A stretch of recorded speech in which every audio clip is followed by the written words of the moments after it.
righty, we are going back to UEFA to talk about the team that couldn't even get out of the group last time out. Germany, Almena, four-time winners of this tournament. They enter Group E, ready to get back to work. I know this is tough to believe, but I'm baffled at how they got out of Group J in UEFA qualifying. Do you know the teams that they played? Go on, tell me. Goodness me. Liechtenstein with a population of like Delaware.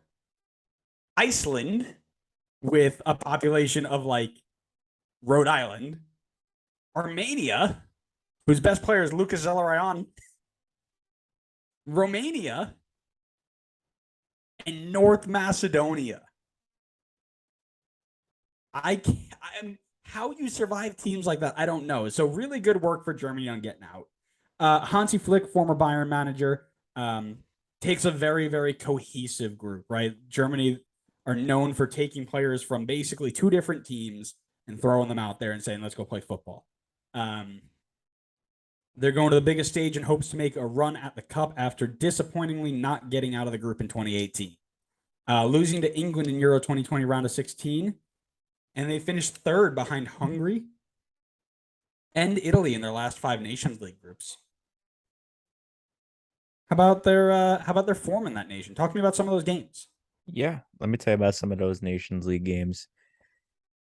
They're coming in off a 1-1 draw with 5th ranked England, followed by another 1-1 draw against 36th ranked Hungary, a 5-2 win against 6th ranked Italy, a 1-0 loss against Hungary, and a 3-3 draw against England. So honestly, not coming in the best form. Certainly when compared to Spain. Yeah. You got Kai Havertz tucking the ball away. Silky Ilky Gundogan, Muller, Kimmich, Hoffman, and Timo Werner, who will not be with this group after suffering his ankle injury over in Germany. Speaking of key players, because Werner is out, I've got Kai Havertz, the Chelsea man, as my key player number 1. With Werner confirmed out, Havertz is going to be the main man. He's got 10 goals in 30 games for Germany, 3 goals in 12 for Chelsea this year, and in about 260 games, he's got 73 goals. Correct me if I'm wrong, he's usually playing as like a withdrawn number 10, a little bit deeper from the striker spot, but he has been playing in that number 9 role for Germany as of late. Good in the air. He's got good ability in the air. He can play back to goal. And if you give him the chance, he's going to tuck it away. He's got good finishing ability. My guess is he's going to get in there, draw a lot of attention, and some late runners like Gundogan or Muller are going to tuck the ball away more frequently than he is. But that'd be my prediction. Yeah, I could definitely see him playing more of like an assisting role than like I'm just gonna go out there and like Lewandowski score goals and like that's it. That's my job. Right. Another guy I got on my list, former Chelsea man, Antonio Rudiger. I think he's going to be Ooh. a staple in that back line for them. I've watched him play at Chelsea. He improved, I think, a ton from when he first got there to when he left. He's a really good center back. He is ruthless. You know, he's got like really good bravery. He will go out there. He will challenge you on those 50-50s. I think he's going to be massive for them. He's got a 6.87 rating in 12 appearances for Madrid this season. Not the best at the club level, but internationally, he's been very good. 5 clean sheets in 7 games in World Cup qualifying. Granted, caveat, you already read the list of the teams they had to play. Nations League, he had 4 games.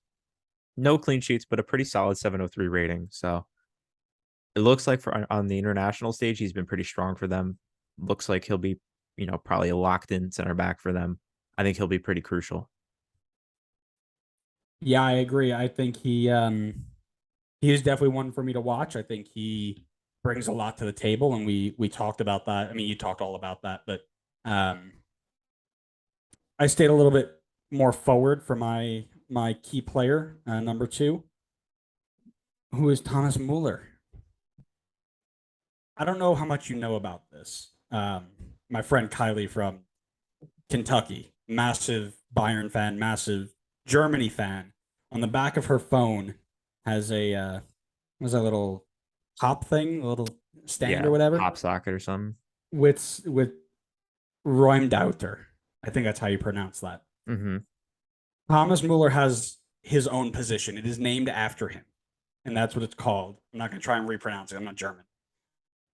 It's basically the guy who finds space and then exploits the space, and he does it so well that they name the spot after him.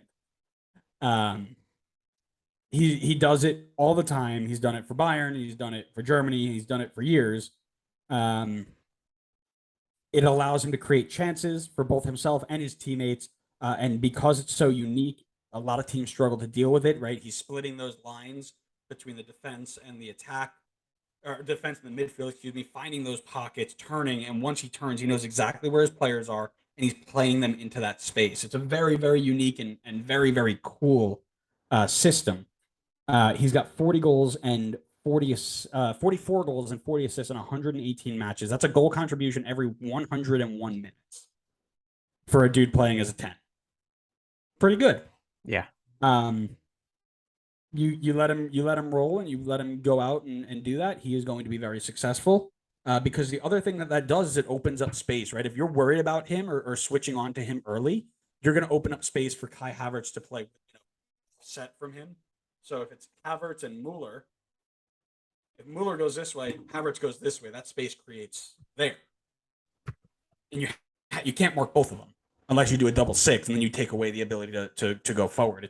It's brilliant. It's soccer nerd in me loves this. Okay, yeah. So get ready to watch that. Maybe we'll do a live stream. We'll talk about it for 90 minutes. It'll be great. You'll just be breaking that. I mean, you're gonna do that no matter what team we watch. Let me tell you about my last top player here. It is a man I like to refer to as a Swiss Army knife, Joshua Kimmich. Oh, I thought you were going to use the name I call him. What do you call him? The young Philip Lahm. Yeah, he's Do like you know Philip Lahm? Is a, that before your time? no. I remember Lahm. He's literally a Philip Lahm like regen. I know. Right back, It's like midfield. Yeah, that's awesome. I love that regen.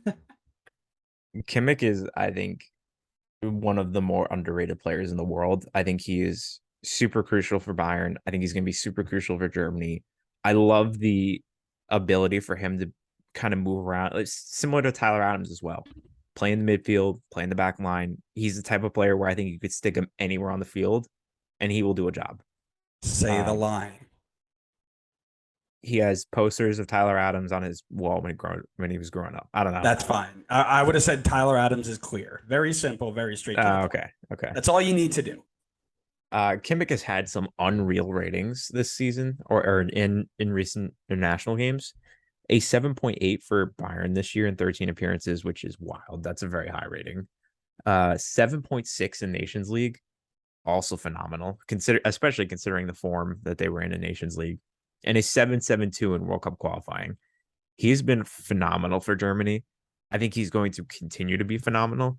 He's a player where I'm not really questioning like what type of player is showing up at the World Cup. I know he's going to show up and he's going to put in an absolute shift for Germany. Correct. So yeah, for me, it's the fact that he can play both positions at a world class level. Right. Mm-hmm. It doesn't matter where you put him; he's going to be world class, even though Tyler Adams is clear. Right. That's how you do that. Mm-hmm. He's one of the best players in the world, by the way. Like, if you ask me to name the top 50 players in the world, he is in there. Oh, he's 100% top 50. Yeah, easy. Maybe I don't know how high I'd go, but easy. I'd have to look at a whole listing of players. I think he might be top 20. That's what I'm thinking. Well, not top 20 because you've got basically the entire U.S. national team, then Alex Mawil. So he's got to be at least like number 30. I'd say. Okay, he could be number 30. I love it.